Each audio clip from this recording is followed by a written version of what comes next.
Saat nyelonong wilayah tetangga Indonesia ini, kapal perang China panik bukan main ketika ditantang kapal kecil, padahal mereka tak bawa senjata apa-apa. Konflik Laut China Selatan telah membuat banyak negara protes kepada China. Salah satu negara yang protes atas konflik Laut China Selatan adalah Filipina. Ini dikarenakan Laut China Selatan juga merupakan aset penting bagi negara Filipina. Jika diambil dari mereka atau hanya dimiliki oleh satu negara, maka negara Filipina bisa goyah. Oleh karenanya, perseteruan antara China dan Filipina semakin meningkat. Bahkan pihak Filipina tak lagi menunggu-nunggu untuk menyerang China. Dan seperti yang terjadi baru-baru ini, dilansir dari express.co.uk pada Selasa kemarin, penjaga pantai Filipina mengklaim bahwa mereka menantang kapal perang dari China yang telah memasuki perairan teritorial Filipina. Insiden ini terjadi ketika kapal patroli BRP Cabra melaporkan penampakan kapal perang dari Republik Rakyat China yang termasuk tanda China pada 13 Juli lalu.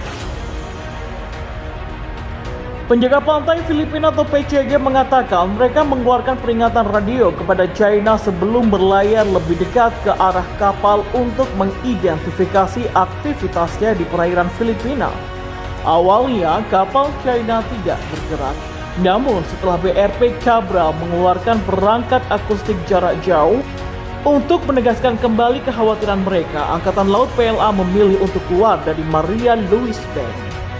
PGC mengatakan kapal China hanya merespon lewat radio setelah BRP Cabra berada 500 yard jauhnya. Philippine Coast Guard 404009 ini kapal perang Angkatan Laut China 189. Tolong jaga jarak 2 mil laut dari kami. Coast Guard mengklaim kapal China akhirnya merespon. Insiden itu menyusul ketegangan selama berbulan-bulan di Laut China Selatan. Pada bulan Mei, hampir 300 kapal China terlihat berlama-lama di dekat Laut Filipina Barat. Insiden yang dilaporkan pada pekan lalu terjadi hanya sehari setelah ulang tahun kelima konvensi PBB tentang hukum laut yang bersejarah tentang siapa yang berhak mengklaim perairan yang disengketakan di Laut China Selatan. Pengadilan Arbitrase Independen pada tahun 2016 mendukung Manila dan Beijing untuk menolak keputusan itu sebagai tidak lebih dari selembar kertas berkas. Amerika Serikat sendiri berjanji untuk mendukung Filipina. Republik Rakyat China terus memaksa dan mengintimidasi negara-negara pesisir Asia Tenggara, mengancam kebebasan navigasi jalur global yang kritis, kata Menteri Luar Negeri Amerika Serikat Antony Blinken. Kami menyuruhkan agar China mematuhi kewajibannya berdasarkan hukum internasional, menghentikan perilaku provokatifnya dan mengambil langkah-langkah untuk meyakinkan masyarakat internasional bahwa mereka berkomitmen pada tatanan maritim berbasis aturan yang menghormati hak semua orang, negara, besar dan kecil. Mau menang sendiri, Beijing bikin kacau Laut Cina Selatan. 5 tahun telah berlalu sejak keputusan di Pengadilan Arbitrase Permanen di Den Haag sepenuhnya membatalkan klaim Beijing atas sebagian besar Laut Cina Selatan. Pemerintah Cina telah menolak keputusan itu sebagai selembar kertas bekas dan terus mengabaikannya.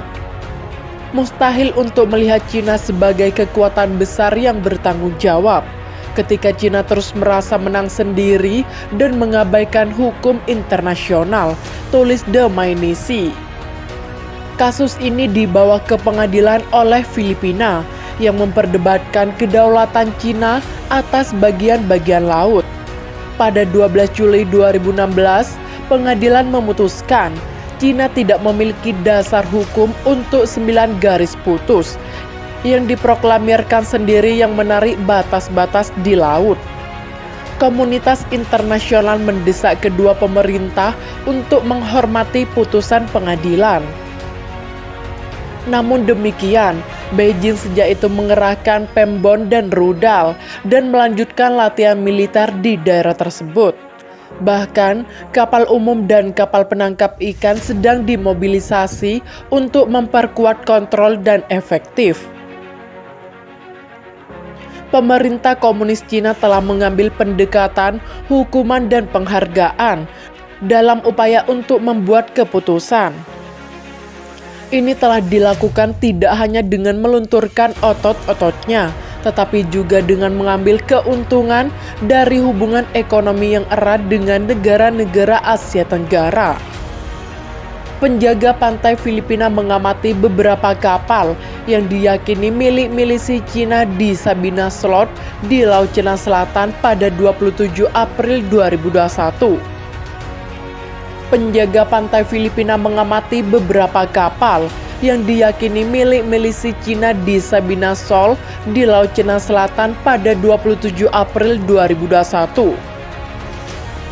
Dalam upaya untuk mengesampingkan perselisihan untuk saat ini, Beijing mengusulkan paket bantuan ekonomi besar-besaran kepada pemerintah Filipina setelah terpilihnya Presiden Rodrigo Duterte yang dikenal karena sikapnya yang pro-Cina. Cina mengklaim akan menetapkan kode etik perilaku dengan penghimpunan bangsa-bangsa di Asia Tenggara untuk menyelesaikan perselisihan, tetapi tuntutannya terus berlanjut.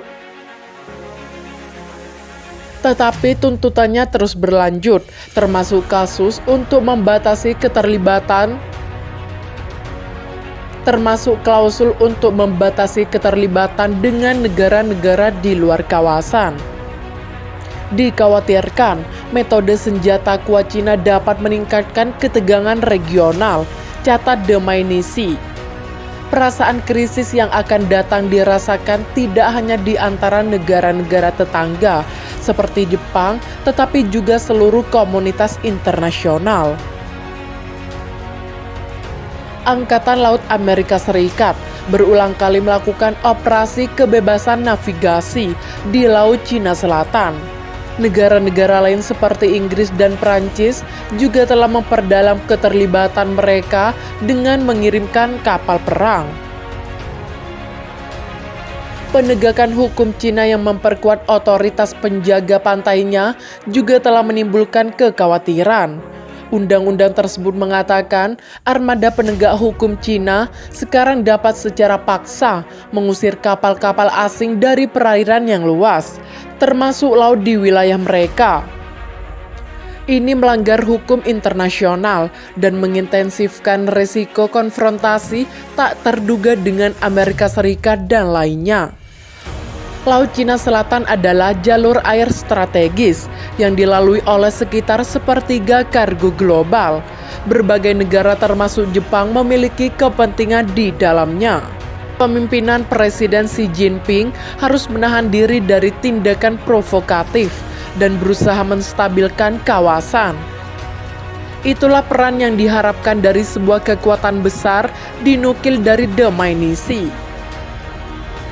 Sementara itu, tak hanya memalas dengan Filipina, tak biarkan China menguasai dunia, Angkatan Udara Amerika pun menggerahkan puluhan jet tempur siluman tercanggih sekaligus beri peringatan keras pada negeri panda agar sadar diri. Konflik Amerika Serikat versus China semakin tegang, bahkan karena konflik Amerika versus China dikhawatirkan bisa pecah karena kejadian ini. Dilaporkan Angkatan Udara Amerika Serikat telah mengirimkan lebih dari 2 lusin jet tempur F-22 ke Pasifik Barat.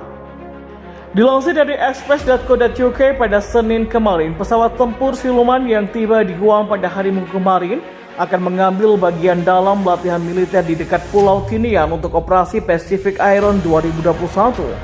Angkatan Udara Pasifik di Hawaii mengkonfirmasi sekitar 25 F-22 Raptor dari Pengawal Nasional Udara Hawaii dan dari Pangkalan Gabungan Elemen Dolph Richardson, Alaska telah dikerahkan. Jenderal Ken Wilsbach, Komandan Angkatan Udara Pasifik, mengatakan kepada CNN bahwa pengerahan F-22 akan menjadi pengerahan gabungan terbesar Amerika Serikat. Kami tidak pernah punya Raptor sebanyak ini dikerahkan bersama di wilayah operasi Angkatan Udara Pasifik, ujarnya. Operation Pacific Iron 2021 akan fokus pada pegelaran, pengoperasian, manuver, pemeliharaan, dan juga pembangkitan kekuatan dari pangkalan-pangkalan yang lebih kecil dan tersebar. Operasi itu pun dimaksudkan untuk memproyeksikan pasukan ke dalam wilayah tanggung jawab Komando Indo-Pasifik Amerika Serikat yang menunjukkan jika Amerika Serikat sebagai kekuatan yang lebih mematikan, adaptif, dan juga tangguh. Gambar F-22 yang tiba di Pangkalan Udara Andersen di Guam dibagikan di Defense Visual Information Distribution Service atau DVIDS.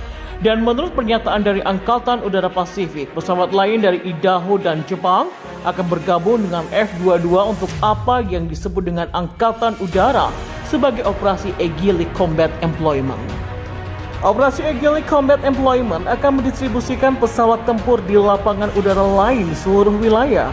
Tujuannya untuk meningkatkan kemampuan bertahan dari serangan rudal musuh. Carl Shuster, seorang analis pertahanan yang berbasis di Hawaii dan sekaligus mantan Direktur Operasi di Pusat Intelijen Gabungan Komando Pasifik Amerika Serikat, ia mengatakan pengerahan pesawat tempur stealth mengirimkan sinyal kuat kepada China. Angkatan Udara Pasifik menunjukkan bahwa mereka dapat mengerahkan sebanyak mungkin atau lebih pesawat generasi kelima ke teater dalam waktu singkat daripada yang dimiliki China saat ini.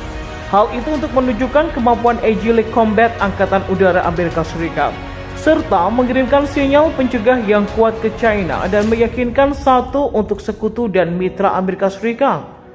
Diketahui banyak pesawat Amerika Serikat terkonsentrasi di pangkalan militer besar di Pasifik seperti Pangkalan Udara Kadena di Okinawa atau Pangkalan Angkatan Udara di Andersen di Guam. Para ahli khawatir bahwa serangan di pangkalan-pangkalan itu dapat secara serius membahayakan upaya Amerika untuk membalas ancaman dari musuh.